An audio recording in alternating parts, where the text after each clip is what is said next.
And I thank every one of you for joining us today for this prayer. We are on the second day of the 30-day prayer during this time. இன்றைக்கு இந்த காலை வேளையில் இந்த ஜெபத்தில் கலந்து கொண்ட உங்கள் அனைவருக்கும் நான் நன்றிகளை தெரிவித்துக் கொள்கிறேன். நம்ம 30 நாட்கள் ஜெபத்தில் இன்றைக்கு இரண்டாவது நாளில் நாம் இருக்கிறோம். The topic that we are going to look at this morning is confidence that collapses. Confidence that collapses. இன்றைக்கு காலை வேளையில் நாம் பார்ப்பதற்காக இருக்கிற அந்த டாபிக் தலைப்பு என்னவென்றால் சரிந்து போகும் நம்பிக்கை, சரிந்து போகும் நம்பிக்கை அப்படிங்கிற டாப்பிக்கில் நம்ம பார்க்க போகிறோம். we're going to read Mark chapter 14 verses 27 through 31 and verse 50. நாம் வாசிக்க போகிறது மார்க்கு 14வது அதிகாரம் 27வது வசனத்திலிருந்து 31வது வசனம் வரை மற்றும் 50வது வசனம். We are looking at the characters that appear in the passion narrative. Passion narratives. நாம் என்ன பார்க்குறோம் அப்படின்னு கேட்டிங்கன்னா, இயேசு கிறிஸ்துனுடைய அந்த பாடுபடுகிற உபத்திரவப்படுகிறதை குறித்த சம்பவங்களை சொல்லும் அந்த வேத பகுதிகளில் வருகிற நபர்கள், பாத்திரங்கள், இவர்களை குறித்து நம்ம தியானிக்க போகிறோம். There are so many people we can look at, but we have just chosen 30 characters or 30 events in the Passion Week, passion narratives. நாம் நீங்கள் பார்த்தீங்க அப்படின்னா நிறைய பாத்திரங்கள் இருக்கிறாங்க, நிறைய சம்பவங்கள் இருக்கிறது நம்ம தியானிப்பதற்கு. ஆனால் 30 சம்பவங்களை மட்டும் நாம் எடுத்து தியானிக்கிறோம். கான்ஃபிடன்ஸ் தட் கலாப்சஸ், சரிந்து போகும் நம்பிக்கை. Mark chapter 14 verses 27 through 31 and verse 50.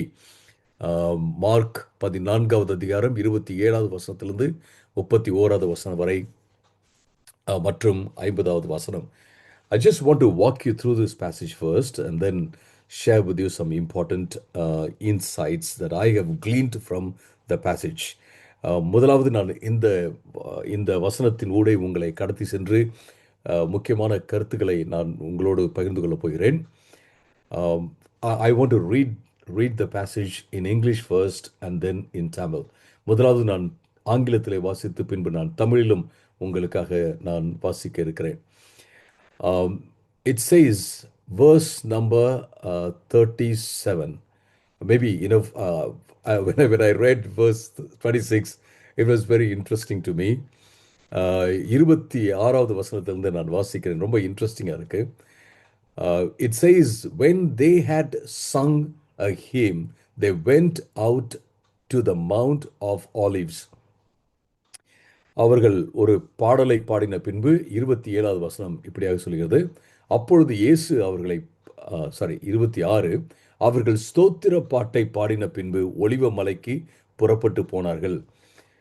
If you ever ask this question, did Jesus sing a song? Here is an answer to that question. Yes, Jesus sang a song with his disciples. நீங்கள் ஒருவேளை இப்படி ஒரு கேள்வி கேட்பீங்க அப்படின்னா, இயேசு பாட்டு பாடினாரா அப்படின்னா, ஆமாம், நிச்சயமாக பாட்டு பாடினார். அவர் தன்னுடைய சீடர்களோடு சேர்ந்து பாட்டை பாடினார் அப்படின்னு சொல்லிட்டு நம்ம சொல்ல முடியும். And when the Jews sang songs, they always move the body. They would swing the body to the tune of the song and enjoy singing. So I want you to imagine Jesus singing not robotically, but he sang song, clapping hands and swinging his body, enjoying the song with his disciples. நம்ம இந்த நேரத்தில் இப்படி நம்ம யோசிக்கணும். யூதர்கள் பாடல்களை பாடும்பொழுது அவங்க சும்மா ஒரு இயந்திரத்தை போல ரோபாட் எப்படி ஒன்று பாடுமோ அந்த மாதிரி அவர்கள் பாட மாட்டார்கள். அவர்கள் கொஞ்சம் உடம்பை அசைப்பாங்க, அசைச்சு பாடுவாங்க, உற்சாகமாக என்ஜாய் பண்ணி அவங்க கையெல்லாம் தட்டி பாடுவாங்க. நீங்கள் அதை மனதில் கொண்டு வரும்படியாக நான் கேட்குறேன். இயேசு கிறிஸ்து அந்த பாடலை பாடும்போது, சீடர்களோடு சேர்ந்து பாடும்போது கொஞ்சம் உடம்பெல்லாம் கொஞ்சம் ஆட்டி எல்லாம் என்ஜாய் பண்ணி கை தட்டி தான் இந்த பாட்டை பாடியிருப்பார். பாடின பின்பு, after singing this song, they went out to the Mount of Olives, the Bible says. அவர்கள் பாட்டெல்லாம் பாடி ஆண்டவரை ஸ்தோத்தரித்த பின்பு அவர்கள் என்ன செய்றாங்கன்னா ஒலிவ மலைக்கு அவர்கள் புறப்பட்டு போகிறார்கள் என்பதை நாம பார்க்கிறோம். Then we come to verse 27. Verse 27. And um, and Jesus said to them, you will all fall away, for it is written, I will strike the shepherd, and the sheep will be scattered. அதன் பின் நாம என்ன பார்க்கிறோம் அப்படின்னு கேட்டீங்கன்னா, இயேசு அவர்களை பார்த்து சொல்றாரு, அப்பொழுது இயேசு அவர்களை பார்த்து, மெய்ப்பனை வெட்டுவேன், ஆடுகள் சிதறடிக்கப்படும் என்று எழுதியிருக்கிறதே, இந்த ராத்திரியிலே நீங்கள் எல்லோரும் என்னால் இடறல் அடைவீர்கள் அப்படின்னு சொல்லிட்டு இயேசு சொல்வதை அந்த இடத்துல நம்ம பார்க்குறோம். சகரியா 13வது அதிகாரம் 7வது வசனத்தை கோட் பண்ணி அவர் சொல்றார். Jesus is coating here Zechariah chapter 13 and verse 7. And then what happens? Verse number 28. But after I'm raised up, I will go before you to Galilee. Jesus is talking about his resurrection, and he says, after my resurrection, I will go before you to Galilee.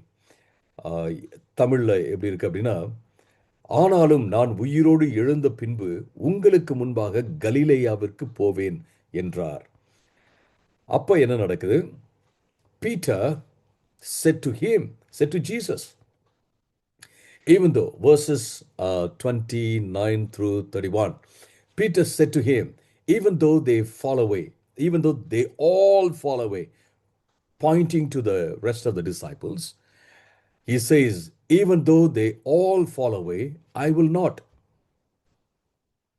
And Jesus said to him, truly, I tell you, this very night, before the rooster crows twice, you will deny me 3 times.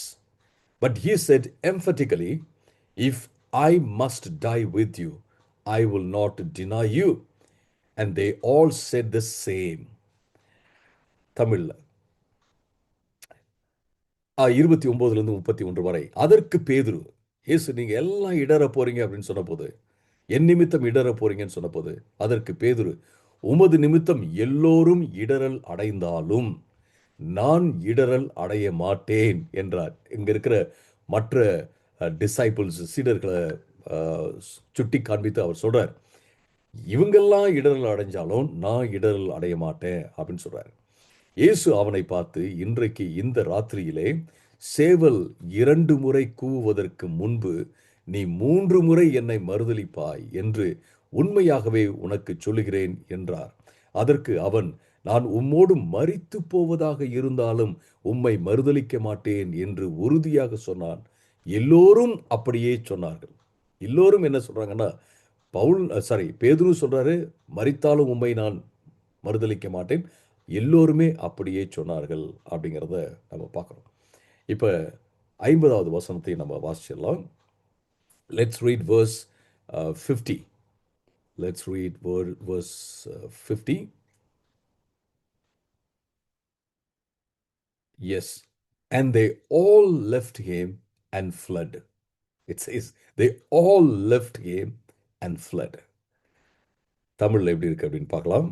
50வது வசனம்.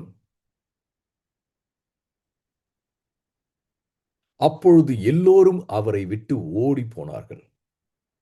அப்பொழுது எல்லோரும் அவரை விட்டு ஓடி போனார்கள். Let's see, what the Lord wants to say to us this morning. Here we find the danger of spiritual self-confidence. இந்த இடத்துல நம்ம என்ன பார்க்கிறோம் அப்படின்னா, ஒரு ஆவிக்குரிய தன்னம்பிக்கை,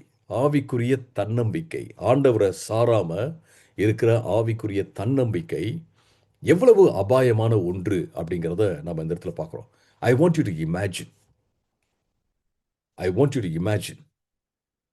Let's say you are sitting on a chair and somebody removes the chair and you are still in the same sitting position.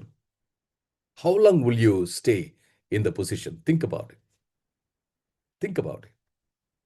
நீங்க இப்ப என்னோட சேர்ந்து நீங்க கற்பனை பண்ணுங்க. நீங்க ஒரு சேர்ல உட்கார்ந்துருக்கீங்க. ஒருத்தவங்க வந்து அந்த சேர் அப்படியே ரிமூவ் பண்ணிடுறாங்க, எடுத்துடுறாங்க அங்கிருந்து. ஆனா நீங்க மட்டும் அந்த உட்கார்ந்த நிலையிலேயே இருக்கிறீங்க. எவ்வளவு நேரம் நீங்க அதே நிலையில இருப்பீங்க யோசிச்சு பாருங்க. Very good exercise. Very good exercise. ஒரு நல்ல ஒரு எக்ஸர்சைஸ் தான். ஆனா நீங்க எவ்வளவு நேரம் இருப்பீங்க? மேபி 1 மினிட் ஆர் இன்னும் 2 மினிட்ஸ், 5 மினிட்ஸ் இருக்க முடியுமான்னு எனக்கு தெரியல. 1 or 2 மினிட்ஸ், 3 மினிட்ஸ், ஈவன் வச்சுக்கங்களேன் 1 ஹவர் கூட. அதுக்கப்புறம் இருக்க முடியாது. You need a chair. You need somebody to hold you. You need somebody to carry you. நீங்க 1 மினிட், 2 மினிட்ஸ் இல்ல 1 ஹவர் கூட இருந்தாலும் கூட, அதுக்கப்புறம் யாராவது உங்கள பிடிக்கிறதுக்கு தேவை. உங்களுக்கு ஒரு சேர் தேவை. உங்கள தாங்குவதற்கு ஒன்று தேவை என்பதை நம்ம பார்க்கிறோம். My friends, this is a very important analogy for us to, wherever you see a chair, you say it the whole day today. Wherever you see a chair, Lord, you sustain me. Lord, you sustain me. You carry me. You hold me. நீங்க எப்பலாம் சேரை பார்க்குறீங்களோ, இந்த நாள்ல எனக்கு எப்பலாம் பார்க்குறீங்களோ, just let's do this. ஆண்டவரே, ஆண்டவரே நீங்க என்ன தாங்குறீங்க, அதுக்காக நன்றி. நீங்க என்ன தூக்கி பிடிச்சிருக்கீங்க, அதுக்காக நன்றி ஆண்டவரே, நன்றி ஆண்டவரே என்று நம்ம சொல்லிக்கொண்டே இருப்போம். See, most spiritual failure does not begin with rebellion. It begins with confidence without depending on God. நிறைய ஆவிக்குரிய விழுதல், ஆவிக்குரிய ரீதியில் கீழே விழுகிறது எங்க ஆரம்பிக்குது அப்படின்னு கேட்டிங்கன்னா, ஆண்டவருக்கு எதிராக நிற்கிறதுனால கிடையாது. நம்முடைய சொந்த பலத்தை மட்டுமே சார்ந்து இருப்பதனால அது ஆரம்பிக்கிறது என்பதை நம்ம பார்க்குறோம். See, confidence is not sin. நம்பிக்கையோட இருக்கிறது பாவம் கிடையாது. But confidence in ourselves without depending upon God is sin. அதாவது நம்பிக்கையே பாவம் அப்படின்னு நம்ம சொல்லிட முடியாது. ஆனால் நாம நம்மளை நம்பி ஆண்டவரை நம்பாம இருக்கிறது தான் என்னது பாவம் என்பதை நம்ம பார்க்குறோம். So this is very important. See, there is a kind of confidence that sounds spiritual. ஒரு விதமான ஒரு நம்பிக்கை இருக்கிறது. அது வந்து ஆவிக்குரியதை போல தோன்றும். That confidence says, I will never deny you. அந்த கான்ஃபிடன்ஸ், அந்த நம்பிக்கை என்ன சொல்லணும்னா, நான் உங்களை மறுதலிக்கவே மாட்டேன். I will never fall like that guy or that person. நான் வந்து அந்த ஆளை போல நான் கீழே விழ மாட்டேன் அப்படின்னு சொல்லிட்டு அந்த நம்பிக்கை சொல்லும். அந்த நம்பிக்கை என்ன சொல்லும் அப்படின்னா, that confidence will say, others may fail but not me. மற்றவங்களாம் உங்களை விட்டு ஓடி போவாங்க, மற்றவங்களாம் கீழே விழுவாங்க, ஆனால் நான் விழ மாட்டேன் அப்படின்னு சொல்லும். In Mark chapter 14, in the passage that we just read, this is what we find. We see the collapse of sincere disciples. இங்க நம்ம என்ன பார்க்குறோம் அப்படின்னா, உண்மையிலே இயேசுவை பின்பற்றின இந்த சீடர்கள் வந்து சரிந்து போவதை நம்ம பார்க்குறோம். அவர்களுடைய கான்ஃபிடன்ஸ் வந்து, அவங்களுடைய நம்பிக்கை வந்து சரிந்து போறதை நம்ம பார்க்குறோம். Were they hypocrites? No. Were they false believers? No. Did they all, follow Jesus for some financial gain? No. Didn't they, go through suffering because they were walking with Jesus, following Jesus, living with Jesus for 3.5 years? Yes, they did. அவர்கள் இயேசுவோட நடந்து போகும்போது, வாழும்போது, அவர்கள் இயேசுவோட இருந்தபோது அவங்க கஷ்டத்தை அனுபவிக்கலையா? எஸ், ஆமா, கஷ்டத்தை அனுபவிச்சாங்க. But still they fell. Still they fled. அவர்கள் அப்படி இருந்தும் அவர்கள் ஓடி போனார்கள், இருந்தும் கீழே விழுந்தார்கள் என்பதை பார்க்கிறோம். Does our confidence say this morning, I will never deny like that person? Even if that person fails, I will not. இன்னைக்கு காலையில் நம்முடைய கான்ஃபிடன்ஸ், நம்முடைய நம்பிக்கை, அவர்கள் விழுந்தாலும் நான் விழமாட்டேன், அவங்கள போல நான் விழமாட்டேன் அப்படின்னு சொல்லுதா? யோசித்து பாருங்க. இது ரொம்ப ரொம்ப important. we are sincere, and I believe all of us are sincere in following Christ. நாம எல்லோருமே உண்மையிலேயே இயேசுவை பின்பற்றி கொண்டு தான் இருக்கிறோம். I have no doubt about it. எந்த சந்தேகமும் இல்லை. But still we need to depend on Christ. ஆனாலும் இயேசு கிறிஸ்துவை நாம நம்பி இருப்பது, அவரையே சார்ந்திருப்பது ரொம்ப ரொம்ப முக்கியமான ஒரு காரியம் என்பதை நம்ம பார்க்கிறோம். Jesus is quoting Zechariah chapter 13 and verse 7. He says, strike the shepherd and the sheep will be scattered. மேய்ப்பனை வெட்டுங்கள், ஆடுகள் எல்லாம் சிதறி போகும். அப்படிங்கிறத இயேசு கிறிஸ்து வந்து மேற்கோள் காண்பிக்கிறார். சகரியா 13:7 இருந்து அவர் காண்பிப்பதை நம்ம பார்க்கிறோம். See, their failure was foreknown. அவர்கள் வந்து விழுந்து போவாங்க, அவங்க சிதறி போவாங்க அப்படிங்கிறத ஏற்கனவே இயேசு கிறிஸ்து அறிந்து வைத்திருக்கிறார் என்பதை பார்க்கிறோம். So Jesus is not surprised. Jesus is not surprised. The scattering does not derail redemption. இயேசு கிறிஸ்து வந்து ஐயோ எல்லாம் விட்டுட்டு போயிட்டாங்களா ஐயோ அப்படின்னு ஆச்சரியப்படலை. அது மட்டுமல்ல, அவங்க விட்டுட்டு போனதுனால இயேசு கிறிஸ்துனுடைய மீட்பின் பணி வந்து கெட்டு போகலை. The cross is already planned. And Jesus was moving, in sync with God's plan. That's what we find. இயேசு கிறிஸ்து பிதாவனுடைய அந்த திட்டத்தோடையே அவர் போயிட்டே இருக்கிறாரு. Just think about it. You know what God has planned for you. You know God's plan. You know God's will. And you are walking on that track, on that path. And, people leave you, reject you, put you to shame. They abandon you. Will you be worried about it? Will you be, thinking that, it's a chaos. What will I do? நீங்கள் இப்போ என்னோட கூட யோசித்து பாருங்கள். இயேசுவுக்கு வந்து definitely தெரியும் இவங்க சிதறி போவாங்கன்னு தெரியும், இவங்க விட்டுட்டு போவாங்கன்னு தெரியும். இப்போ இயேசு கிறிஸ்து இப்படி நீங்கள் இமேஜின் பண்ணிக்கோங்க. இயேசு கிறிஸ்து வந்து சர்ப்ரைஸ் ஆகலை, இயேசு கிறிஸ்து வந்து ஆச்சரியப்படல, இயேசு கிறிஸ்து வந்து கவலைப்படல. நீங்களும் நானும் நம்முடைய வாழ்க்கையில் ஆண்டவர் இப்போ யோசித்து பாருங்கள். நம்முடைய வாழ்க்கையில் நமக்கு ஆண்டவர் என்ன செய்யணுன்ற பிளான் நமக்கு கொடுத்துட்டாரு. நம்ம ஆண்டவருடைய சித்தத்தை காண்பிச்சிட்டாரு. அவர் காட்டின அந்த பாதையில் நம்ம போய்கிட்டே இருக்கிறோம். அந்த பாதையில் நம்ம போயிட்டே இருக்கும்போது நம்மளை அநேகர் விட்டுட்டு போகிறாங்க, நம்மளை வெட்கப்படுத்துகிறாங்க, நம்மளை அலட்சியப்படுத்துகிறாங்க. அப்படி இருந்தாலும் நம்ம சோர்ந்து போவோமா? நம்ம சோர்ந்து போகக்கூடாது, சோர்ந்து போக மாட்டோம். ஏன் அப்படின்னா ஆண்டவர் காண்பித்த பாதையில் போய்கிட்டே இருக்கிறோம். இது ஆல்ரெடி ஆண்டவர் காண்பித்த பாதை. This is very important. Many people think when we are in the center of God's will, when we are in the center of God's will, we will not go through suffering. Everything will go smooth. சிலர்லாம் நினைக்கிறாங்க நம்ம தேவனுடைய மையத்தில் இருக்கும்போது நம்ம கஷ்டமே வராது, நாம் எல்லாமே ஸ்மூத்தாக போகும் அப்படின்னு நினைக்கிறாங்க. எல்லாமே நல்லா ஈஸியாக போகும் அப்படின்னு நினைக்கிறாங்க. That's not what we find in the life of Jesus Christ. That's not what we find in the life of Paul. நீங்கள் இயேசுடைய வாழ்க்கையில் நீங்கள் பார்த்தீங்கன்னாலும் சரி, பவுலுடைய வாழ்க்கையில் பார்த்தீங்கன்னாலும் சரி, அப்படிலாம் நம்ம பார்க்கவே முடியாது. When you are on the path with God, when you are walking in the will of God, you will face rejection, you will face problems, you will face suffering, you will face obstacles. நம்ம வந்து ஆண்டவருடைய பாதையில் போயிட்டு இருக்கும்போது, ஆண்டவருடைய சித்தத்தில் போயிட்டு இருக்கும்போது பார்த்தீங்க அப்படின்னா நமக்கு கஷ்டங்கள் வரும், பாடுகள் வரும், நிந்தைகள் வரும், அவமானம் வரும், தடைகள் வரும். But we should not be surprised. That's how it's going to be. That's how it is. அப்படிதான் இருக்கும். நம்ம வந்து ஆச்சரியப்பட்டு ஐயோ என்ன இது அப்படின்லாம் நினைச்சிடக்கூடாது. This is very important. But at the same time, Jesus gives them hope.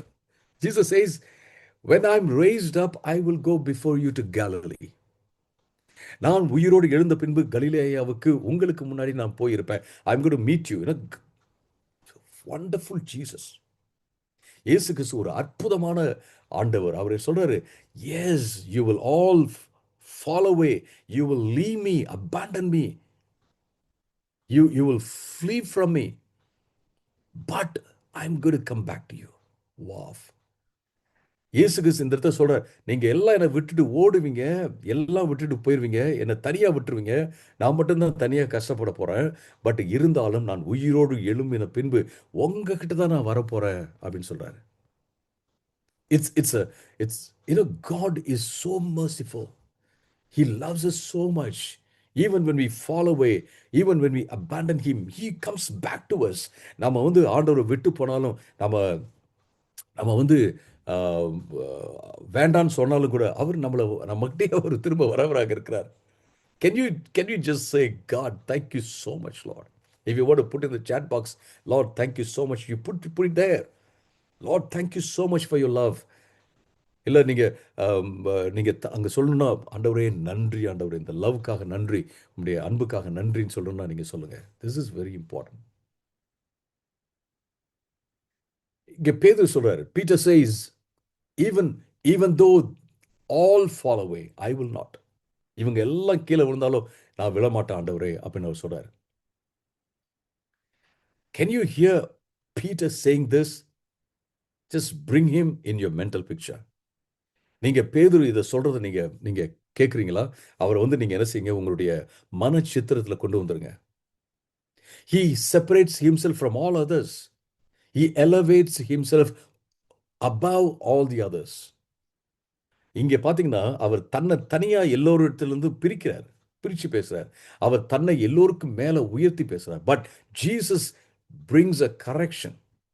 ஆனா இயேசு இந்த இடத்துல ஒரு திருத்தத்தை கொண்டு வராரு. அவன திருத்துறாரு அப்படின்றத நம்ம பார்க்கிறோம். Before the rooster crows twice tonight, you will deny me, disown me 3 times. ஏசு சொல்றார், "no, no, no, no, no அப்படிலாம் கிடையாது. நீ என்ன மறுதலிக்க போற" அப்படின்னு சொல்லி இன்ஃபாக்ட் வந்து பயங்கரமா மறுதலிச்சது யாருன்னா பேதுரு தான். எல்லாத்த காட்டிலும். Maybe we can say that the others didn't get a chance to deny Jesus. Praise the Lord, because they didn't they didn't claim to have the confidence that will never collapse. மற்றவர்களுக்கு அந்த மாரியான ஒரு வாய்ப்பு கிடைக்கல. யாரும் அவங்கள வந்து corner பண்ணல. எனவே அவங்க வந்து இயேசு கிறிஸ்துவ மறுதலிக்கிற மாரியான ஒரு சூழலுக்கு போகல. பட் நீங்க பார்த்தீங்க அப்படின்னா, அவர்களும் அ பவுல சாரி பேதுருவ போல எடுத்த உடனேயே, நான் வந்து அவங்கள போல இல்ல அப்படின்னு அவருக்கு சொல்லவும் இல்ல அப்படிங்கிறத நம்ம பார்க்கிறோம். My friends, now let's be honest here. Peter loves Jesus so much. He loved Jesus so much. இயேசு கிறிஸ்துவ பேதுரு வந்து மிக மிக அதிகமாக நேசித்தார் அப்படிங்கிறத நம்ம பார்க்கிறோம். Peter is not hypocrite. He is not a hypocrite. பேதுரு வந்து இந்த இடத்துல ஒரு மாய்மாலக்காரன் அல்ல. நடிக்கிறவன்லாம் கிடையவே கிடையாது அப்படின்றத பார்க்கிறோம். But still but still he had to depend on the grace of God. ஆனாலும் அவன் தேவனுடைய கிருபைய சார்ந்திருக்க வேண்டியதாக இருந்தது அப்படிங்கிறத பார்க்கிறோம். Our love for God without our dependence on God is fragile. Our love for God without our dependence on God is fragile. நாம ஆண்டவர் மேல வச்சிருக்கிற அந்த அன்பு ஆண்டவரை சார்ந்து இருக்கவில்லை என்றால் அது சீக்கிரமா உடைஞ்சு போற ஒரு அன்பாக இருக்கும். சீக்கிரமா உடைஞ்சு போற அன்பாக இருக்கும். ரொம்ப முக்கியம். Have you ever looked at the sand castle? நீங்க இந்த மண் மண்ணால கட்டப்பட்ட ஆம், கட்டடம், கேசல், அரண்மனை நீங்க பார்த்துருக்கீங்களா? நீங்க பார்த்துருக்கலாம். Maybe on the beach you would have seen that. Imagine a beautiful sand castle built at low tide. அதாவது தாழ்வான இருக்கிற இடத்துல ஒருத்தர் வந்து ஒரு மண் அரண்மனை, ஒரு மண் பில்டிங், ஒரு மாளிகையை வந்து கட்டியிருக்காரு மண்ணால அப்படின்ட்டு நீங்க நீங்க இமேஜின் பண்ணி பார்த்துக்கங்க. Somebody has to protect it. It may look very nice. It has strong walls and perfect towers and impressive structure. All that is there. நீங்க அத பார்த்தீங்கன்னா, நல்லா அ சுவர்லாம் அழகா இருக்கு. அப்புறமேட்டு பார்த்தீங்கன்னா, அற்புதமான ஸ்ட்ரக்சர் இதெல்லாம் இருக்கு. But when a strong tide comes, it can wash it all away. ஒரு பெரிய அலை வந்துச்சு அப்படின்னா, பலமான ஒரு அலை வந்துச்சுன்னா, அது எல்லாத்தையும் அப்படியே அடிச்சுட்டு போயிரும் அப்படின்றத பார்க்கிறோம். Many times in our lives, that's what happens. When we have self confidence without depending upon God, நாம ஆண்டவர் மேல நம்ம நம்பிக்கை வைக்காம, ஆண்டவர சார்ந்து இல்லாம நம்ம இருந்தோம் அப்படின்னம்னா, பல வேளைகள்ல அந்த மாரி தான் ஒரு சாண்ட் கேசல் போல, அ ஒரு மண் கோட்டை போல, மண் கோட்டை, that's a very good word. மண் கோட்டையை போல அ அது வந்து அழிந்து போய்விடும் அப்படிங்கிறத நம்ம பார்க்கிறோம். ஸோ இது ரொம்ப இம்பார்ட்டன்டான காரியம். And verse number 50 says, when I read, all left him and fled. All left him and fled. எல்லோரும் அவரை விட்டு ஓடி போனார்கள் அப்படின்றது பார்க்க. Why? They could have resisted. They could have been brave. They could have negotiated. அவங்க வந்து அதை அந்த அதை அதை வந்து எதிர்த்து நின்றுக்கலாம். நான் போக மாட்டேன் அப்படின்னு சொல்லிட்டு, அல்லது தைரியமாக இருந்திருக்கலாம், அல்லது யாரெல்லாம் அவங்கள பிடிக்கிறதுக்காக வந்தாங்களோ அவர்களோடு அவங்க பேசியிருக்கலாம். But fear overcomes sometimes. ஆனால் பயம் வந்து சில வேளைகளில் நம்முடைய விசுவாசத்தையும் மீறி வந்து விடுகிறது, மேற்கொண்டு மேற்கொண்டு விடுகிறது அப்படிங்கிறத பார்க்குறோம். So what do we do? we just have to depend on God. நம்ம தேவனை நம்ம சார்ந்திருப்பது மிக மிக முக்கியமான ஒரு காரியம். அருமையானவர்களே, see, our loyalty is real, but it's fragile. நம்ம ஆண்டவருக்காக மேல வச்சிருக்கிற விசுவாசம் வந்து நிச்சயமா உண்மையான விசுவாசம் தான். ஆனா பல வேளைகள்ல அது வந்து பாத்தீங்கன்னா உடைந்து போகிற அளவுக்கு ஒரு ஒரு ஒரு உடைந்து போகத்தக்கதான ஒரு விசுவாசமாக இருக்கிறதுக்கு வாய்ப்பு இருக்கு. The 12 disciples, look at them. They left the career. அவங்க வந்து தன்னுடைய வேலையை, தன்னுடைய ப்ரொஃபஷனை அவங்க விட்டு வந்தாங்க. அது மட்டுமல்ல, they left the homes. Many of them left the homes. They were traveling with Jesus. இயேசு கிறிஸ்துவோட அவங்க டிராவல் பண்ணிட்டு இருந்தாங்க, பயணப்பட்டு இருந்தாங்க. அவங்க வீட்டையும் விட்டு வந்தாங்க. They cast out demons, they heal the sick. அவர்கள் பிசாசை துரத்துறாங்க. அவங்க சுகமற்றவர்களுக்கு, வியாதியஸ்தர்களுக்கு அவங்க வந்து சுகத்தை கொடுத்தாங்க. They confessed Christ. You are the son of the living God. That's what Peter said. பேதுரு சொல்றார், நீங்க தான் ஜீவிக்கிற தேவனுடைய குமாரன் என்று சொல்றதை நம்ம பார்க்கிறோம். But they all collapse. அவர்கள் எல்லோரும் சரிந்து போகிறார்கள் அப்படிங்கிறத நம்ம பார்க்கிறோம். Are we building our self-confidence on the spiritual experiences we had or we have? நாம நம்முடைய செல்ஃப் கான்ஃபிடன்ஸ், தன்னம்பிக்கை வந்து நமக்கு இருக்கிற அந்த ஆவிக்குரிய அனுபவங்களை வச்சு அது மேல மட்டுமே நம்ம பில்டு பண்ணிக்கிட்டே இருக்கிறோமா அப்ப நீங்க யோசித்து பாருங்க. ரொம்ப important. I know I I I I was I knew an evangelist who would cast out demons and heal the sick and all that. But he had a problem, short temperness. He would get angry, easily. எனக்கு ஒரு இவாஞ்சலிஸ்ட் தெரியும். அவரு பார்த்தீங்க அப்படின்னா நல்ல மனுஷன் தான். ஆனால் பயங்கரமாக சட்டுன்னு கோவம் வந்துடும். எல்லாரு மேலேயும் கோவம் வந்துடும். I was warning him. நான் வந்து அவருக்கு எச்சரிக்கை கொடுத்துருந்தேன். இது வந்து நல்லதில்லை, நிறைய பேரை ஹர்ட் பண்ணுவீங்க அப்படின்னு நான் சொல்லிட்டு இருந்தேன். He didn't listen. One day we both went to a meeting and he was casting out demons. The demons wouldn't go. So the first thing he said was, yesterday I could cast out demons. Day before yesterday I could do that. A month before I could do that. But today what's happening? அவர் என்கிட்ட எடுத்தோன்னு சொன்னது என்ன அப்படின்னா, நேத்து நான் பிசாசை துரத்தினேன், முன்னாடி ஒரு வாரத்துக்கு முன்னாடி, ஒரு மாசத்துக்கு முன்னாடி, முன்னாடிலாம் பண்ண, ஏன் இன்னைக்கு போகல? It should go right. இது வந்து இந்த பிசாசெல்லாம் போகணும்ல அப்படின்னு கேட்டார். தென் we felt something was wrong. When we came back to our houses, on the way walking back to our houses,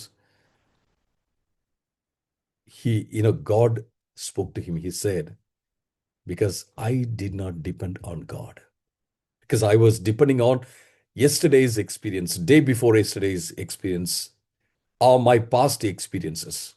I did not depend upon God. I did not surrender my emotions to God. I was still an angry guy. அவர் என்கிட்ட சொன்னது, ஆண்டவர் அவர்கிட்டே பேசினார். நம்ம எப்படி சொல்றது, இன்னும் பெரிய இவாஞ்சலிஸ்ட் நம்ம எப்படி சொல்றது அப்படின்னு நான் யோசிச்சுட்டு இருந்தேன். ஆண்டவரே அவர்கிட்ட பேசினார். ஆண்டவர் வந்து சொல்லியிருக்கிறாரு, நீ வந்து பழைய உனக்கு முன்னாடி இருந்த அந்த அனுபவங்களே நீ சார்ந்து இருக்கிற, அப்ப நான் செஞ்சேன்னா நான் இப்ப நடக்கணுமே அப்படின்னு நான் யோசிக்கிறேன். இல்ல, நீ என்ன சார்ந்து இருக்கணும்? ஏன் என் நாமத்தினாலே பிசாசுகளை துரத்துவீர்கள். That's what the Bible says. You will cast out demons in my name. You will heal the people in my name. நீங்க வந்து என் நாமத்தினாலே பிசாசு துரத்துவீர்கள். என் நாமத்தினாலே நீங்க சுஸ்தமாக்குவீர்கள். அதான் ஆண்டவர் சொன்னார்ன்றதை நம்ம பார்க்குறோம்.